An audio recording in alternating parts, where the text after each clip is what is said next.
Dear students, Chitragupt inter college के online teaching program में आप सभी का स्वागत है।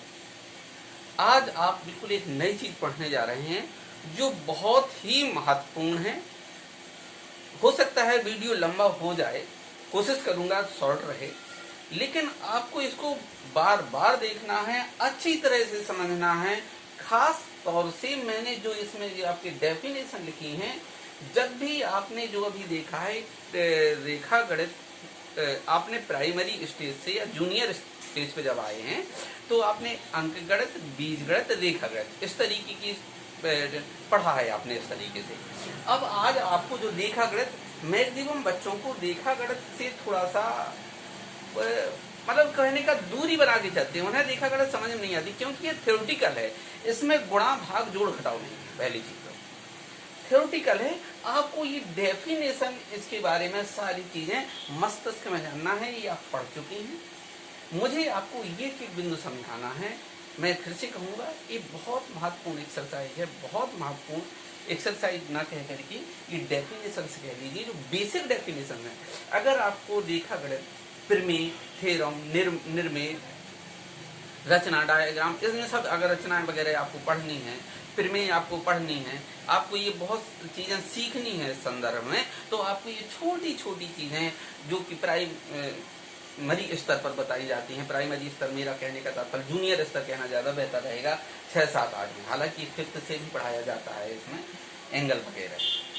तो मैं फिर से कहूँगा, इस बात को मैं आज बार बार दोहराऊंगा कि ये बहुत इम्पोर्टेंट है। वीडियो लंबी हो सकती है, आपको समझना है, आपको समझना है, आपको ये सारी हेडिंग जो मैंने लिखी है ये आपको नोट कर लेना है। जैसे पहले मैंने लिखा संरेख बिंदु, आपको ये जानना है संरेख बिंदु क्या होते हैं। क्या जानना है? संरेख, कोलिनियर पॉइंट। कोलिनियर पॉइंट यानी अगर कोई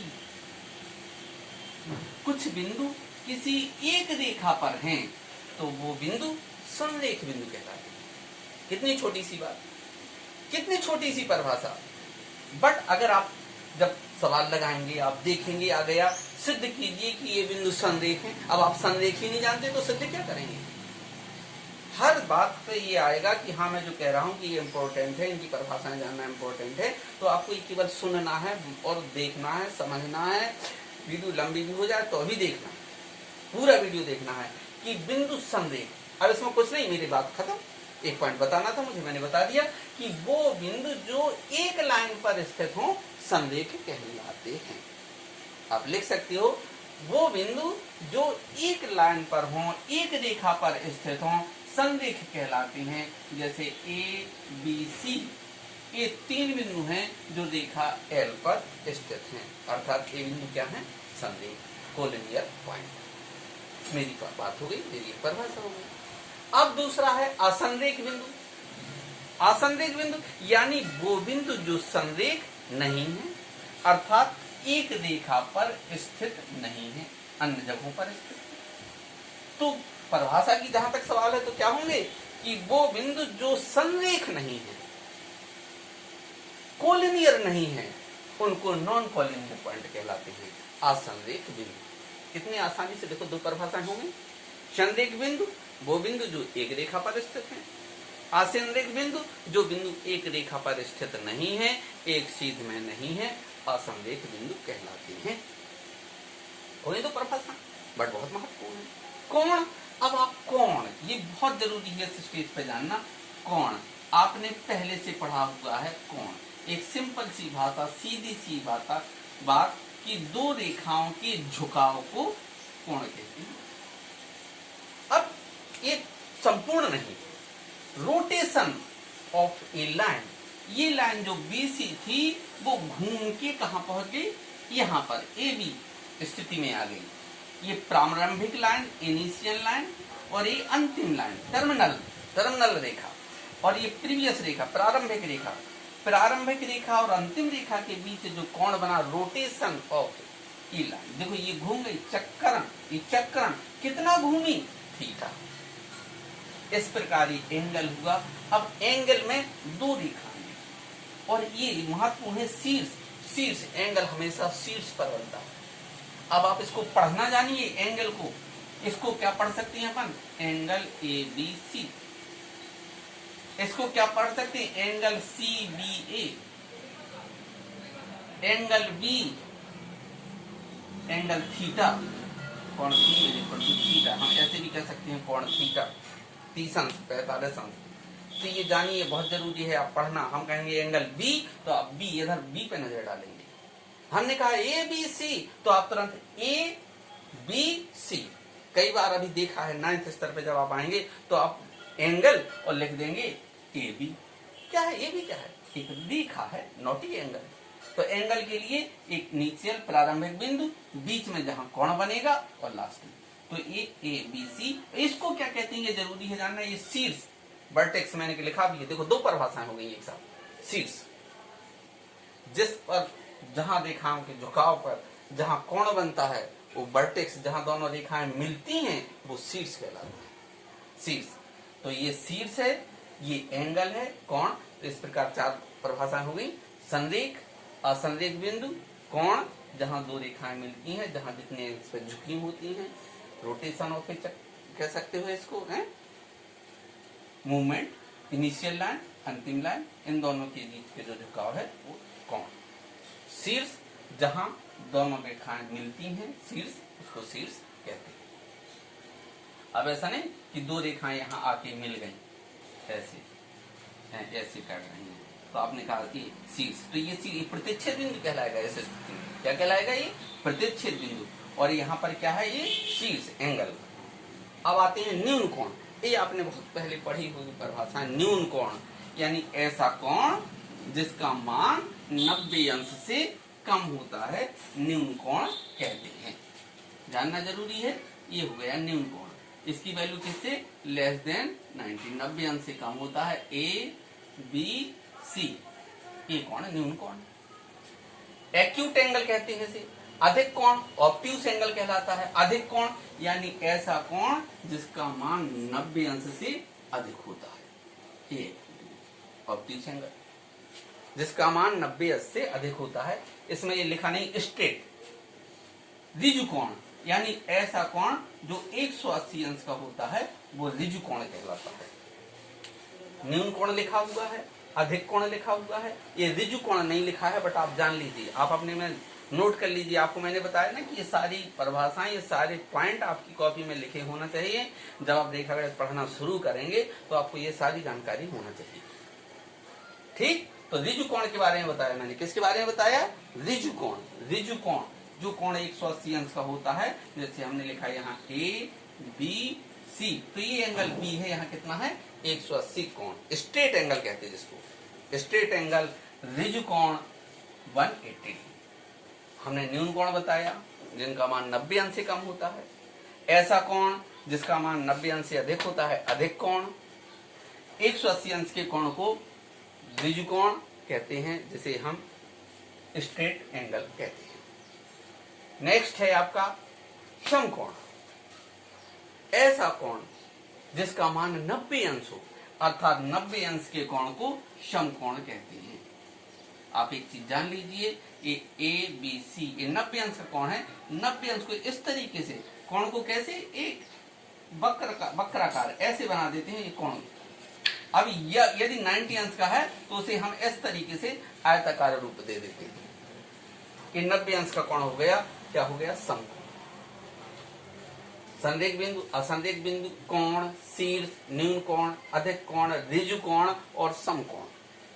इसके बाद आया प्रतिवर्ती कोण, reflexive angle. It is very important for you class 9th के लेवल से, बहुत जरूरी है प्रतिवर्ती कोण, क्योंकि 9th में एक क्वेश्चन आ जाता है इस तरीके का कि प्रतिवर्ती कोण का मान ज्ञात कीजिए।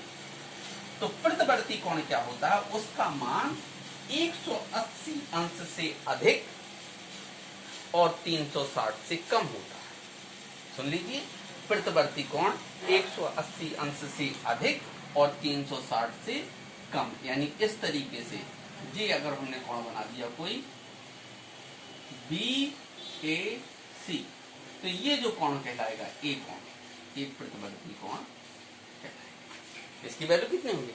अब ये अब जैसे मान लो हमने लिखा, देखिए समझिए इस बात को अच्छी तरह से समझ लीजिए, ए बी सी अगर एबीसी 30 अंश का है, कितने अंश का है? 30 अंश का है, तो इसका प्रतिवर्ती कोण बताइए, प्रतिवर्ती कोण। यानी 360 से हम 30 अंश को क्या करेंगे? घटा देंगे, हमारा प्रतिवर्ती कोण आ जाएगा। इस बात को अच्छी तरह समझिए, इसके बजाय इसको समझ लीजिए। हम कहें कोण एबीसी का प्रतिवर्ती कोण बताइए, तो एबीसी यानी यहां से चले यहां पहुंचे, तो अर्थात झुकाव ये है, ये कितने अंश का कोण है? ये 30 अंश का। तो इसका प्रतिवर्ती क्या हो जाएगा?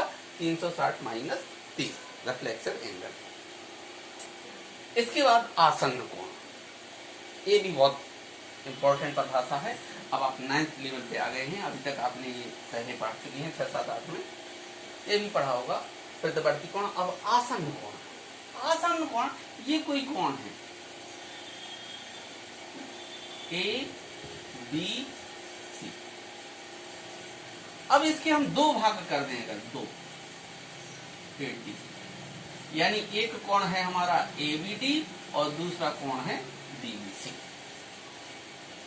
आसन्न कोण जानी आपको ऐसे नहीं बताना है कि सर ने बताया था कि ये कोण है उसके दो भाग कर दें, ठीक है? ऐसे नहीं, ऐसे नहीं बताना। क्या बताना है आपको कि ऐसे कोण जिनका एक शीर्ष उभयनिष्ठ हो, शीर्ष उभयनिष्ठ हो, एक भुजा उभयनिष्ठ हो, एक भुजा उभयनिष्ठ हो, शेष दो भुजाएं जो उभयनिष्ठ नहीं है वो उभयनिष्ठ भुजा के दोनों ओर। फिर से समझिए, ऐसे दो कोण, ऐसे दो कोण, ऐसे दो कोण ए बी सी डी, हमने नाम बदल दी, कोई जरूरी नहीं है डी इधर ही लिखे। ऐसे दो कोण जिनका शीर्ष उभयनिष्ठ हो, देखो जी शीर्ष उभयनिष्ठ है, एक ही शीर्ष है, एक भुजा उभयनिष्ठ हो, देखो ये बीसी भुजा उभयनिष्ठ है, शेष दो भुजाएं उभयनिष्ठ भुजा के दोनों ओर हों, ये आसन्न कोण कहलाते हैं, एडजेसेंट कोण। आसन्न कोण, एडजेसेंट कोण, ऐसे कोण जिनमें एक भुजा उभयनिष्ठ हो, शीर्ष उभयनिष्ठ हो, शेष दो भुजाएं उभयनिष्ठ भुजा के दोनों ओर। आप लिख लीजिएगा इस बात को, आपको ये सारी नोट करना है, हमने पहले कह दिया था। अगर हमने जल्दी से बता दिया हो तो फिर से धीरे धीरे में सुन लीजिए कि आसन्न कोण, ऐसे कोण जिनका एक शीर्ष उभयनिष्ठ हो, एक भुजा उभयनिष्ठ हो, शेष दो भुजाएं उभयनिष्ठ भुजा के दोनों ओर हों, ये एडजेसेंट या आसन्न कोण कहलाते हैं। अब आता है आसन्न कोण के बाद पूरक कोण। पूरक कोण, अब इसको हम ऐसे कह सकते हैं, ऐसे आसन्न कोण जिनका योग 90 अंश हो, अगर एक एल्फा तो दूसरा 90 माइनस एल्फा, अगर एक बी तो दूसरा 90 माइनस बी, अगर एक एल्फा है दूसरा बीटा है तो इनका योग कितना होगा? 90 अंश। ये पूरक कोण कहलाते हैं, कॉम्प्लीमेंट्री एंगल। तो ये बताया मैंने, अब इसको आप लिख लीजिएगा। कैसे लिखेंगे? कॉम्प्लीमेंट्री यानी पूरक कोण, ऐसे कोण, ऐसे कोणों का युग्म जिनका योग 90 अंश हो। ऐसे दो कोणों का, ऐसे दो कोण जिनका योग 90 डिग्री हो, 90 अंश हो, पूरक कोण कहलाते हैं। जब आप पूरक कोण, कॉम्प्लीमेंट्री एंगल याद हो जाएगा तो सप्लीमेंट्री एंगल भी याद हो जाएगा।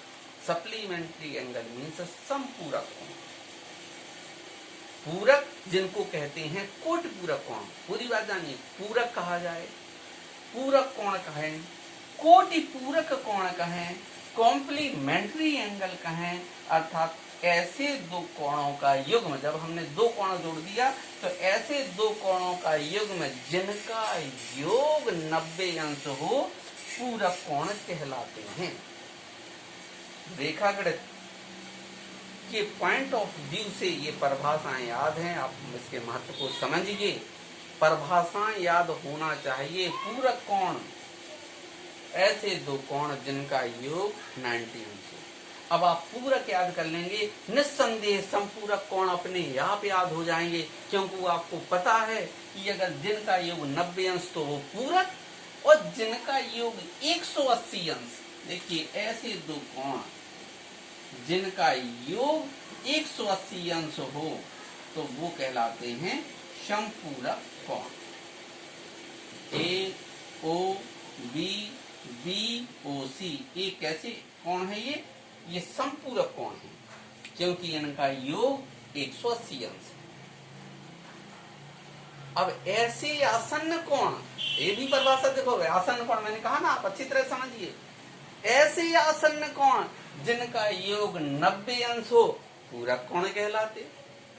ऐसे आसन्न कोण जिनका योग 180 अंश हो समपूरक कोण कहलाते हैं, सप्लीमेंट्री एंगल कहलाते हैं। ऐसे दो कोण, ऐसे कोणों का युग्म जिनका योग 180 अंश हो समपूरक कोण कहलाते हैं, पूरक कोण कहलाते हैं। मैंने पहले कहा था वीडियो लंबी हो सकती है, क्योंकि एक ही बात को मुझे कई बार बताना है। क्यों बताना है? क्योंकि मेरा ये उद्देश्य है कि आपको रेखागणित तभी बनेगी, तभी समझ में आएंगी जब छोटी छोटी बातें आपको पता होंगी। मैंने कह दिया ये आसन्न कोण है, अब समझा दिया, पूरा सवाल बता दिया, अब आप आसन्न कोण ही नहीं जानते, आपको समझ में नहीं आएगी। तो आसन्न कोण ऐसे दो कोण जिनमें एक उभयनिष्ठ भुजा हो, एक शीर्ष हो, शेष दो भुजाएं उभयनिष्ठ भुजा की दोनों हो। पूरक कोण जिन कोणों का योग 90 अंश हो, समपूरक कोण जिन कोणों का योग 180 अंश हो। तो समलेख हो गए, असंलेख कोण, शीर्ष, न्यून कोण, अधिक कोण, ऋजु कोण, समकोण, प्रदवर्ती कोण, आसन्न कोण, पूरक कोण, संपूरक कोण, कोणों का रेखिक युग्म बहुत महत्वपूर्ण है। कई बार सीधा मुझे ये लिखना है, आप देखिए इस बात को, ये है अल्फा, ये बीटा, तो मैं लिखूंगा सीधा alpha plus beta is equal to 180, और क्या कह दूंगा? रेखिक युग्म अभिग्रीत। क्या लिख दिया मैंने? रेखिक युग्म अभिग्रीत। अब लिख दिया रेखिक युग्म अभिग्रीत, आपको पता ही नहीं है रेखिक युग्म क्या है, आप सोचते रहेंगे जाने क्या लिख दिया सर। तो समझिए रेखिक युग्म, कोणों का रेखिक युग्म, ये रेखिक युग्म एक रेखा पर जो कोण बनते हैं, एक रेखा पर, देखिए ये है एक रेखा, ये दिख रही है आप, एक रेखा, सीधी रेखा, और ये कोण यानी जो ऋजु कोण है 180 अंश का कोण है, उसको दो भागों में बटा दिया। ऐसे आसन्न कोण जिनका योग 180 अंश हो वो कैसे हैं? रैखिक युग्म बनाते हैं, रैखिक युग्म बनाते हैं, यानी एक रेखा पर ये युग्म बन गया। देखिए दिस इज ए लाइन, ये क्या है? एक लाइन, और एक ये कोण बना दिया, कौन सा? ए ओ बी। दूसरा कोण हमने क्या बना दिया? बी ओ सी। तो इनका योग कितना होगा? 180 अंश। तो रैखिक युग्म यानी एक सीधी रेखा पर कोई भी एक बिंदु रख लें हम, तो वो बिंदु उसको 180 अंश के कोण में बांट देता है। देखिए जैसे हमने ये बिंदु रख दिया और हमने कहा ये कोण, तो ये क्या हो गया? 180 अंश। अब इसके दो भाग हो गए, तो ये हो गया रैखिक युग्म। रैखिक युग्म अभिग्रीत यानी ये परिकल्पना जो हमने की है कि एक सीधी रेखा पर जितने भी कोण होंगे वो सभी कितने अंश के होंगे? 180 अंश के। तो इस प्रकार अगर कोई युग्म है, पेयर है दो कोणों का, और वो एक सीधी रेखा पर स्थित है, तो उसे कहेंगे कोणों का रैखिक युग्म, linear pair, linear pair of angle, linear pair of angle, कोणों का रैखिक युग्म।